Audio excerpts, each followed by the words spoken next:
Invest UAE 2025 powered by Gulf News, and this panel discussion is on tax. So on your screens in just a bit you would be able to see how the UAE's tax environment attracts global investors. So moving ahead with it and talking a little bit more about it, we have to take a look at UAE's tax policies, including exemptions, low tax rates and incentives for foreign investors. We would learn how these favorable tax conditions are helping businesses thrive and ensuring the UAE remains a top destination for global investors.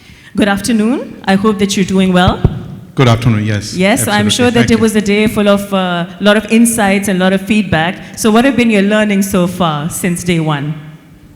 Since I have the mic, I get the privilege there. So, all right, no, it's been a wonderful session, to be honest. Very, very surprised to see such a large gathering, of course. But at the same time, had a good... We are joined by, of course, Mr. Nirav Shah, the Director of Fame Advisor over here. All right. Thank you, sir.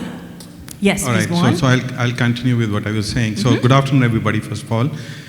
So yeah, I mean, it's been a very engaging session so far. Pleased to see such a large gathering. And kudos to the Gulf News for organizing at this juncture. So, of course, we met quite a few consultants like ours, and it's always good to network with the consultants or the fellow professionals to understand. I think we're having difficulty with this, but so we are able to understand, you know. The mic has been doing its job since the past few years, perhaps.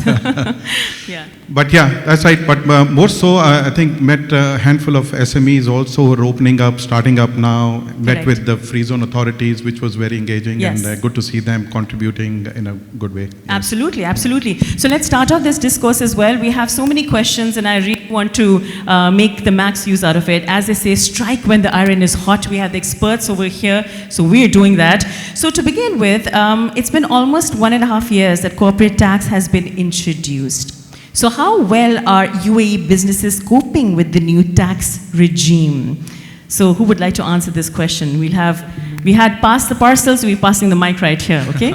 Builds like team confidence there, yes. Thank you, and indeed it would be a very apt question to start the panel discussion with, because it's been, like you've said, 1.5 years since the law was announced and law was put in place. From June 23, we've had it in effect. And this past 1.5 years has been a big game changer. There was a big shift. And to be honest, a lot of mixed reactions, but largely a positive adaptation towards the new taxation and new tax regime that have always looking at the positives. Always trying to look at the positives, yes. Now, mainly for the larger companies, if I take in place. For the larger companies, things were a little bit smooth, because they would be having, or those with international exposure, they knew things were coming, they knew how to adapt it, especially from their other branches or from their international counterparts. They would have an input or a guidance come in place on how to adapt to a taxation regime. But mainly for the SMEs, if you see, it would have been a struggle for them. Now, SMEs, if I have to put it in numbers, they form up around 90% of the businesses out here in the UAE. It might be more, it might be less, I might be wrong, but I believe it is somewhere around 90% itself. Now, that's a huge percentage. It is a huge percentage. And for these people, for the SME sector especially, it was a hard learning. And in that hard learning, the main difficulty that they had to face was lack of awareness or lack of understanding the law.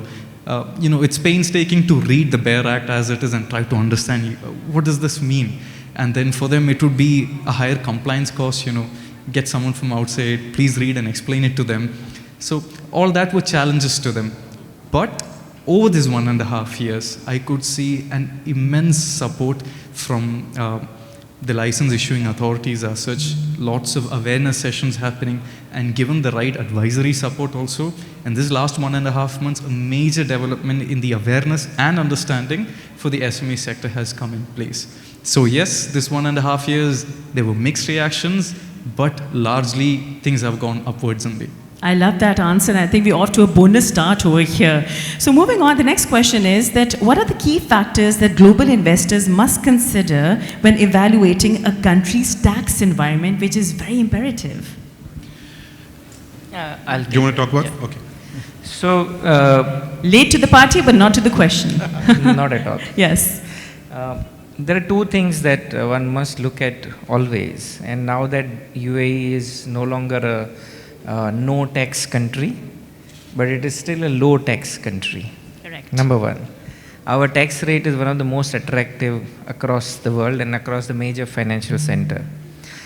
Second thing is you have to look at the overall enabling infrastructure which is already in place, right? So how do you go about doing it? Yes, there are two sides to the coin when it comes to UAE, that if you are compliant, you are enjoying the simplicity, the ease of compliance and all of that. But if you are non-compliant, then the penalties, interest is very high. So we have a deterrent which is built in already. So one needs to be mindful of both the side of the coin and go about it in a very organized manner. And I would just add to what Jaison was saying, that out of those 90% SME also, there were large part of the companies which were part of the large multinational groups. They were still very well prepared because they are used to all this. But the biggest challenge that corporate sector here is facing is aligning their accounting policies with the new requirement. Absolutely. And like you mentioned, I think I would like to be a little cheesy over here and very mindful and very demure, just like you mentioned. Absolutely. We have to have that. So moving on, ladies and gentlemen. Do you mind if I add a couple of Please more things go ahead, to this? please. Sure. So Yes. I think, I've lived in the region for past 35 years and practiced tax all along in the region. Prior to starting my own setup, I was working with one of the big fours. So I've had the privilege of working with the governments and the ministries across the region. I've advised FTA in that sense. Some people call me as culprit, but whatever it is, So here's the culprit sitting right here, ladies and gentlemen. But I'll take that blame though. But yes, I worked with FTA on when the tax policies were being done. Worked with Saudi tax authorities, worked with Bahrain tax authorities when we are sitting on the other side. And I think the credit goes to FTA for sure, the way they have sort of implemented it from zero tax to a certain amount of tax. The amount of education and training that happens along is tremendous. And then obviously the digitization of this, and the tax collection, which helps with the tax transparency and so on and so forth. So, but slightly, one more added comment to this, when a new investor is coming to the region, I think one important thing that they are always looking for is what is the tax collection mechanism? How transparent are the authorities? Does it give them greater certainty in terms of the taxes they're supposed to be paying?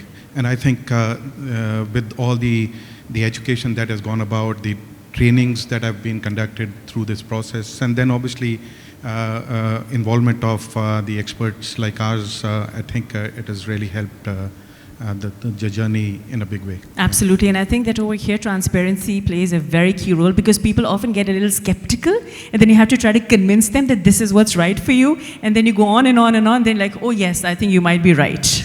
Just to add on to the last point that Alok sir just mentioned is the tax mechanism over here.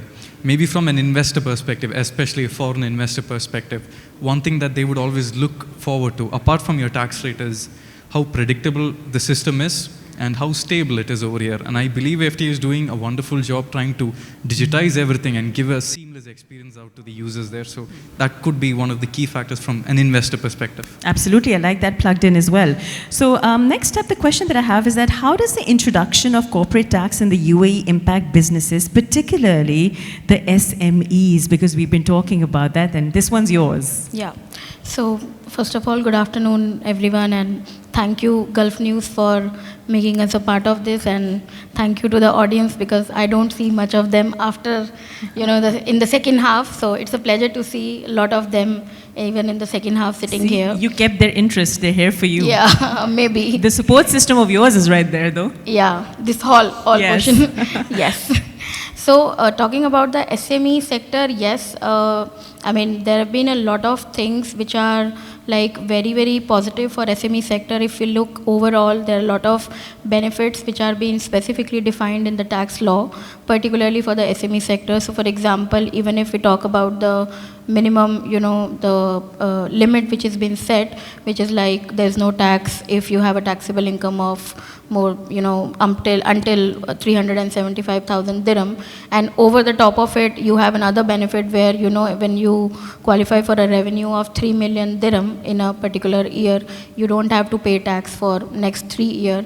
There's another privilege which they have got, which is like they're free to maintain books on the basis of cash basis. So these are some of the privileges which actually, they have got. And another important thing is if you fall in between the bracket of 3 million to 50, then there is no audit also required, provided you're not taking a benefit of being a qualifying free zone entity, wherein it says that it is mandatory to do the audit even if you have a turnover lower than 50 million. So these are some positive areas, and we cannot forget the benefits, especially given in the free zones. So the benefit wherein 13-14 activities are listed down, where you qualify for the a benefit of zero taxation subject to some condition. So all of these, if we see all together, are a lot of areas where SME sector can get a lot of benefit of the taxation system. I mean, from my perspective, I don't see a larger part of the market getting taxed too much.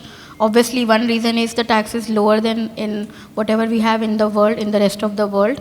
And second reason is that there are a lot of exemptions, there are a lot of benefits, there are a lot of, exemptions, you can say, or a lot of tax benefit which are given in different ways, which gives you, that leverage.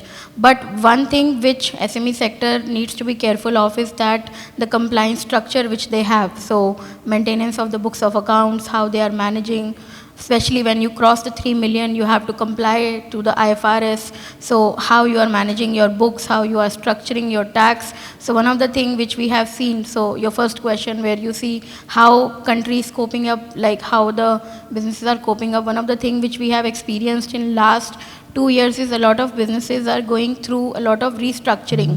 They are re-evaluating their model, why they set up in UAE earlier versus what they need to do now. Especially with the benefit which we have got in the free zones, a lot of companies are, shifting their interest to get those kind of benefits which are there. So we can see, both the sides here. Like obviously, you will get all the benefits if you comply with, you have met all the compliance requirement, which is basically, maintaining your documentation, your, all the paperwork, and then satisfying FTA when they come to audit you. Absolutely. Yeah. I think compliance is the key word over here, and I think very well versed and very well thought out as well. Thank you so very much for that. Now, we were just talking about transparency just a while ago, and taking that conversation forward on transparency and putting the word challenge, if I might add that word. So in fact, let's make it challenges. So could you share some insights on the challenges regarding transfer pricing regulations and practices? For example, say, what are the best ways to perform its benchmarking and the documentation as well? All right. If I may take a little bit. So, of course, transfer pricing under the UAE legislation, and I'll amplify this a little bit because UAE is one of the few legislations in the region when we talk about where transfer pricing was introduced as part of the legislation, and it's an important aspect when foreign companies or investors or taxpayers are trying to plan for their taxes in the region.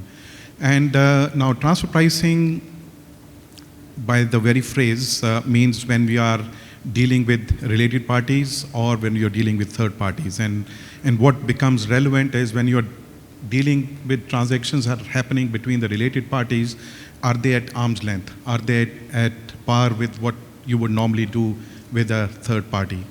So now talking about the challenges, I think to start with, a few challenges, but then to start with, one of the challenges is the availability of the database in the region, because this transfer pricing was not so prevalent and the tax law has just been introduced, when you do the benchmarking for the taxpayers to see what kind for different types of transactions, you have to access certain databases. Just for example, S&P database or Moody's databases, etc., that are available.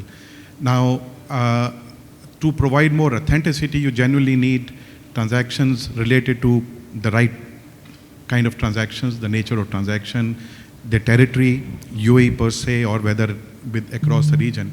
And because transfer pricing has not been in the region so far, there is lack of databases that are available there. And the second part, I think, which is also relevant is, when you're doing the databases, you're actually going to a fine print of what are the NACE codes or the activities of that particular transaction which the taxpayers are trying to plan.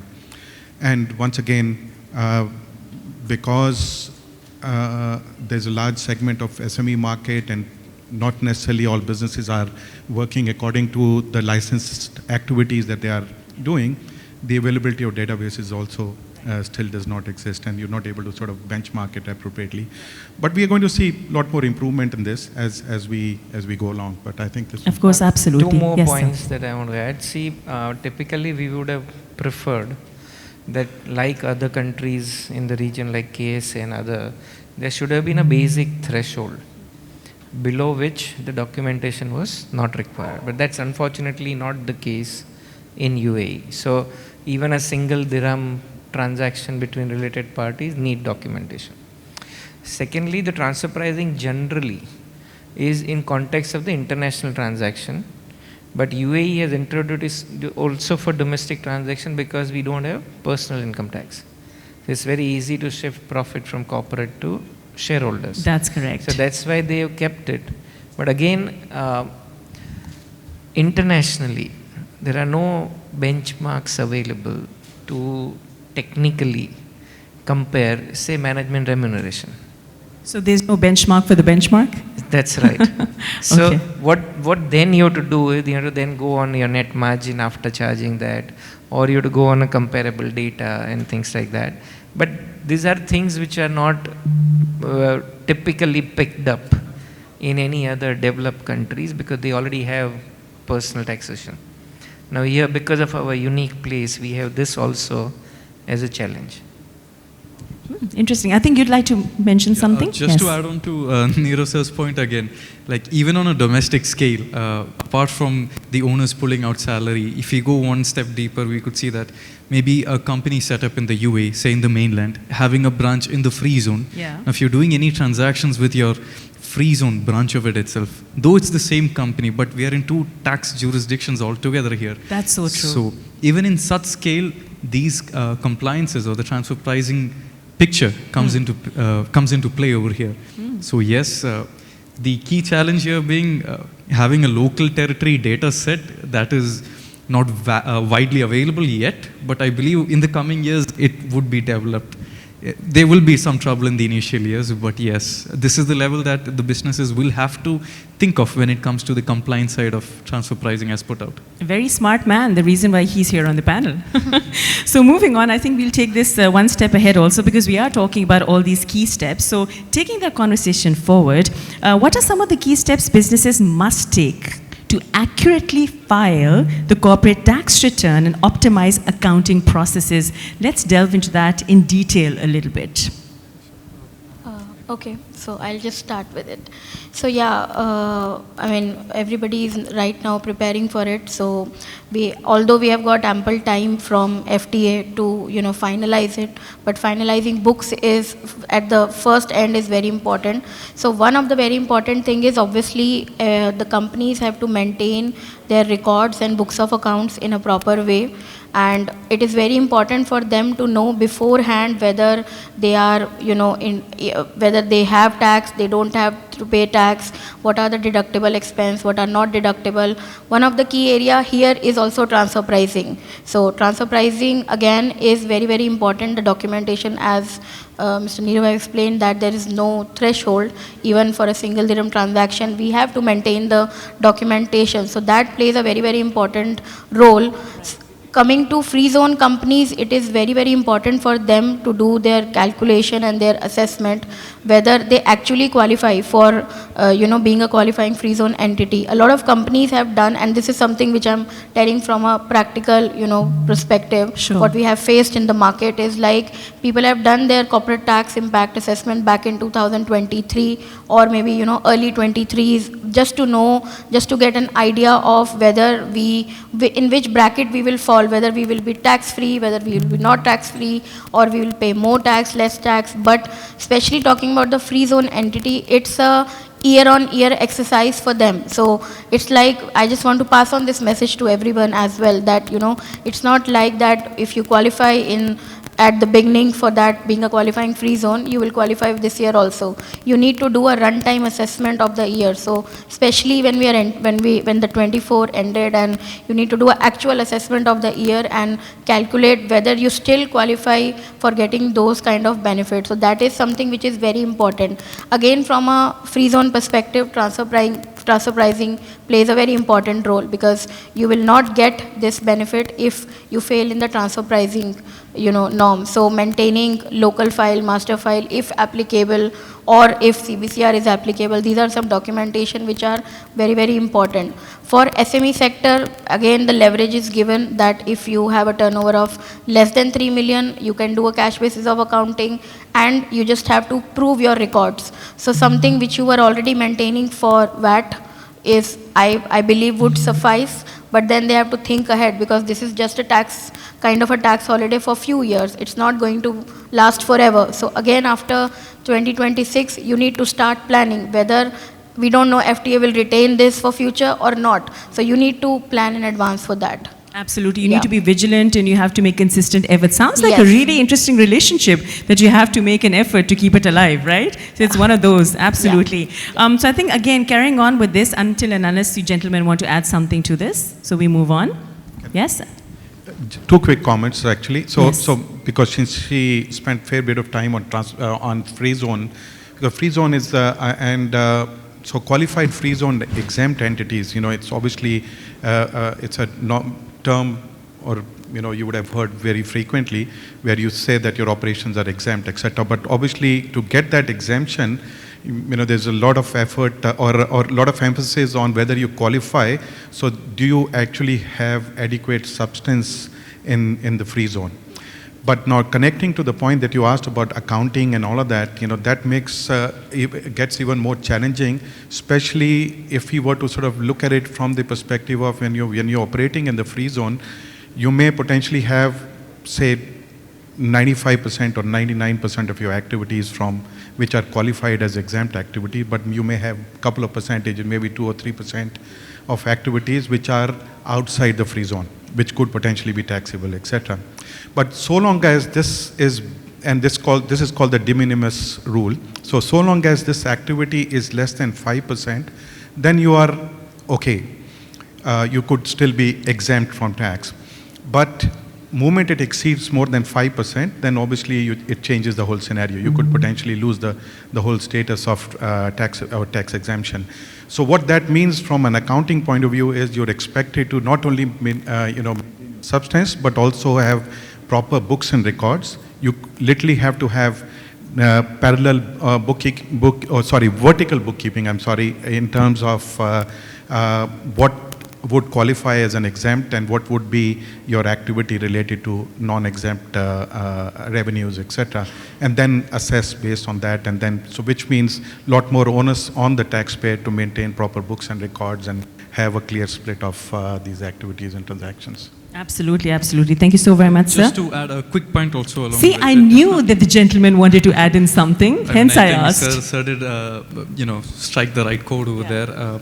From the return filing perspective, if you're looking at it, especially if you're going through a free zone, a qualifying free zone person's return filing, the filing gets so much into detail that it asks lots of minute questions, lots of minute details that the company has to be prepared for from the accounting stage itself, so that when they account it in the right way, so at the time of filing, it corresponds or it complements them to do it easily.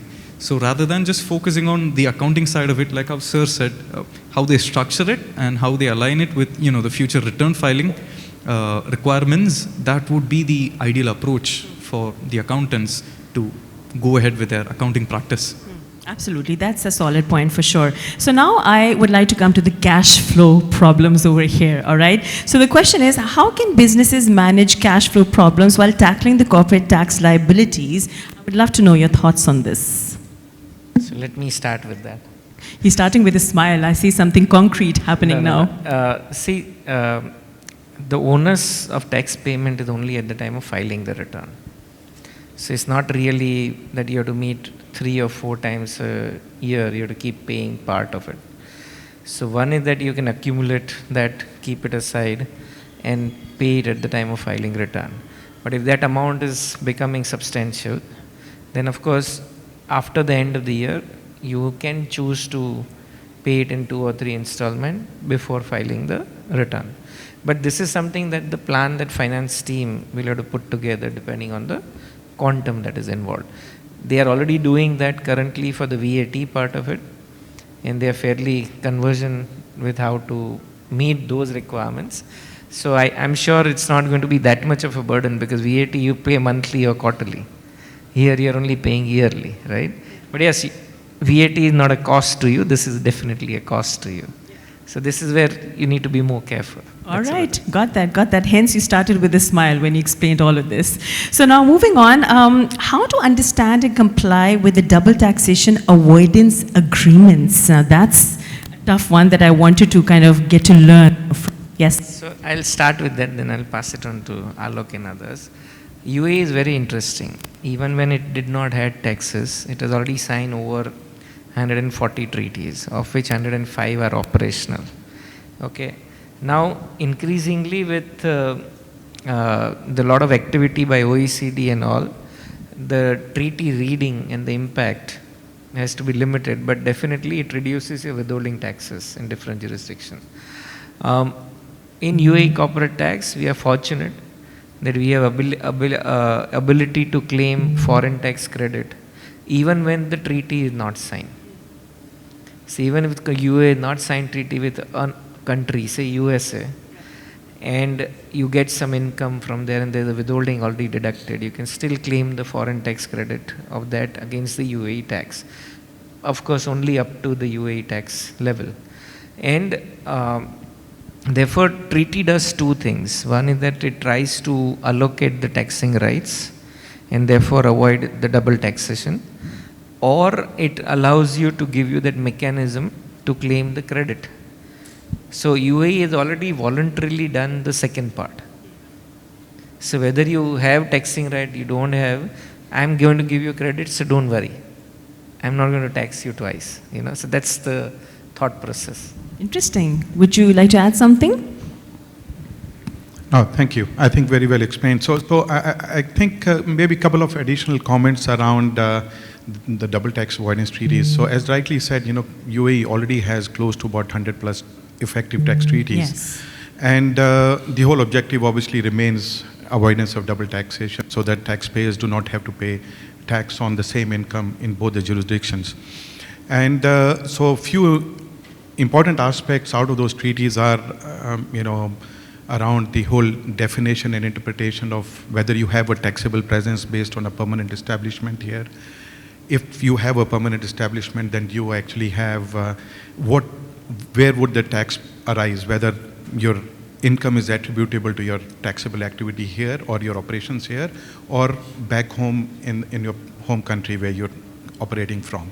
And this is largely applicable for individuals as well as multinational entities.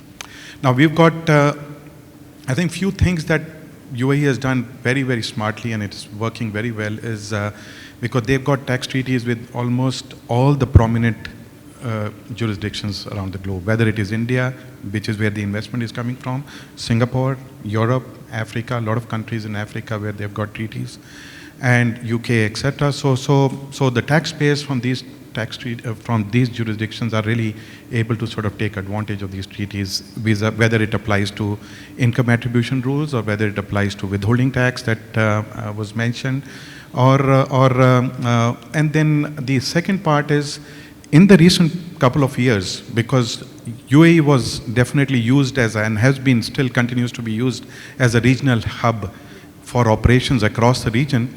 So there have been double tax avoidance treaties signed with Saudi Arabia, Kuwait, Qatar, etc., which is obviously also going to be effective very soon and will be helping the taxpayers for operations across this region. Absolutely. I think you wanted to add in something as well? Sort of. If I have to look from an investor perspective now, like how rightly said by them, the importance of DTA cannot be ignored, and the way the tax law has been drafted is also quite accommodating. Even though without a DTA, we still have provisions that help us benefit from avoiding double taxation, as rightly said. Now, from an investor perspective, when an investor, a foreign investor, is looking forward to enter into the UAE market, certain things that they can keep in mind, or a process that they can potentially keep in mind, is to check whether they have a DTA with their respective country where they're coming or bringing their business from, to see whether the provisions of those DTA aligns with their transaction or activity that they're entering into. And then to rightly choose the mechanism, like you mentioned. Do you want to go for the exemption method, or do you want to apply the credit, make the payment and then just apply the credit? And then finally, make sure that they stay updated with these, and then see if it's a beneficial one. Basically a cost-benefit analysis, whether it would be a right approach to come here to the UAE and invest or start their business here. So from an investor perspective, it does play a very pivotal role, a homework before investing into the UAE. Right. That's the way I would like to put it. I like that, homework before investing into the UAE. That's fantastic. So I guess we'll jumping towards the second last question, and we should be wrapping up this discussion as well. So how do you foresee, so we're going to talk a bit about vision here, because when we started off, we talked about the future, and I mentioned something that the best way to see the future is to create it. Right? So the question is, how do you foresee UAE's tax environment evolving in the next 5 to 10 years, let's say?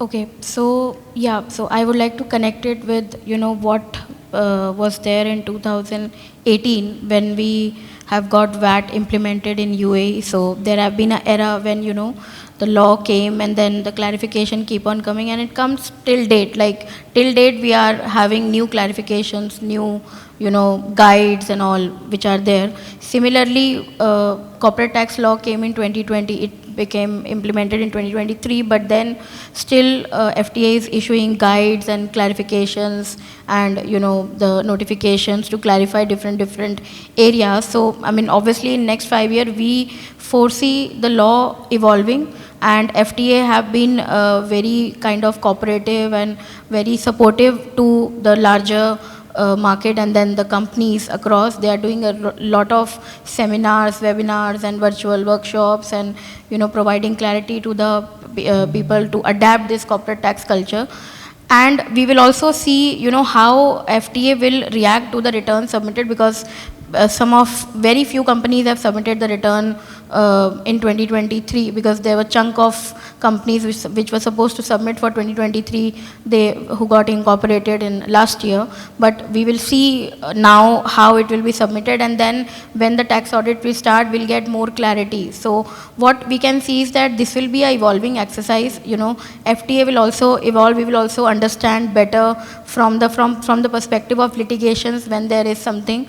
And for example, if some benefits have been taken, how FTA, see that benefit, and how you justify to FTA so that, you align with what they are expecting. So obviously we have seen VAT also as evolving from last 5-7 years till the time it came. And similarly for corporate tax, we will see that, UAE will adopt, market have already adopted, people have registered, they are complying with the regulation, they are ready to invest into this. So this particular compliance is also a cost to the business, obviously.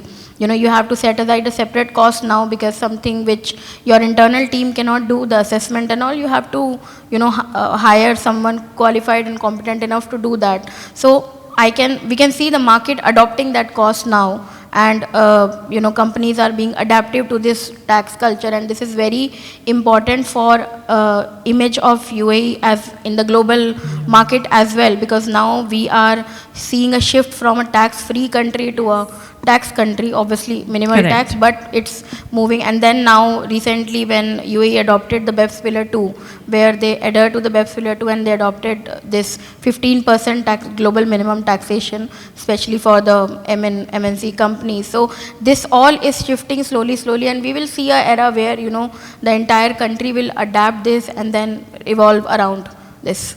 Absolutely, I love that. After explaining everything in detail, it was more like a prayer in the end that she had, like a wish for the country. I think she deserves a huge round of applause for that, because that was kind of low-key very sweet also. Yes, sir. If you really want to start looking at future, we have currently also digitized compliance.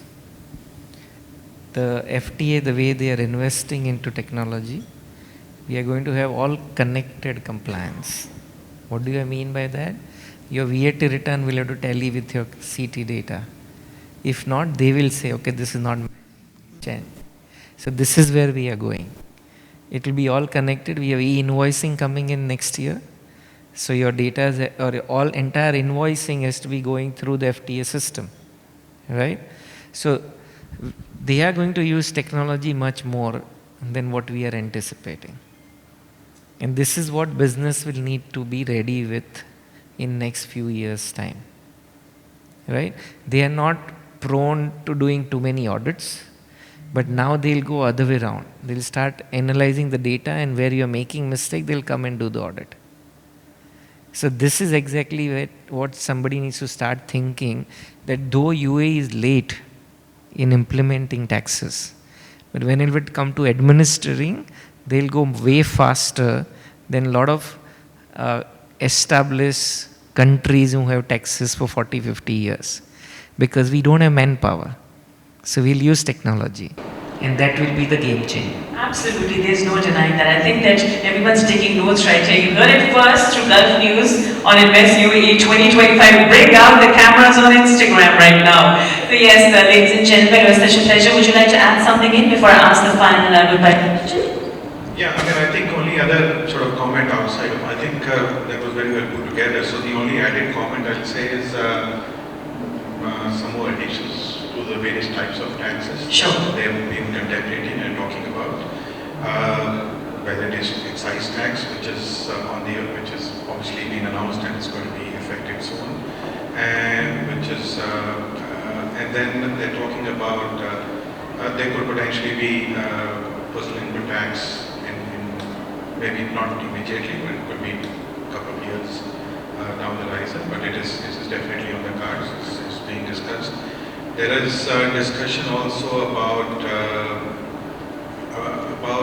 and you know, when we are talking about policy changes, then obviously, you know, do you have proper mechanisms for dispute resolutions when the discussions happen between cross-border taxation, etc. And there is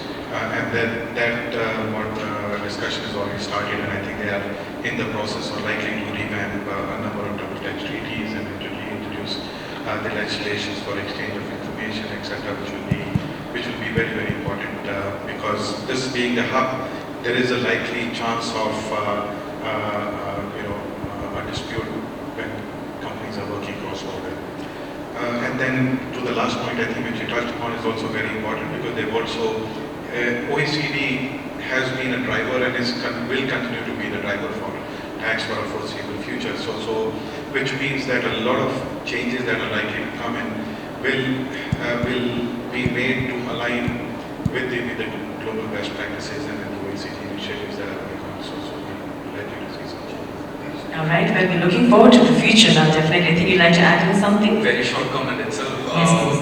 Now that Sir mentioned that there are possibilities where UAE will look into expanding their tax bases or types of taxation. I remember one fine morning, I wake up, I pick up Gulf newspaper and I'm seeing in the first page that IMF is encouraging UAE to look into different taxations. And I'm like, okay, that's not a good news for the investors maybe. But nonetheless, whatever UAE has... That's good news for you. Us.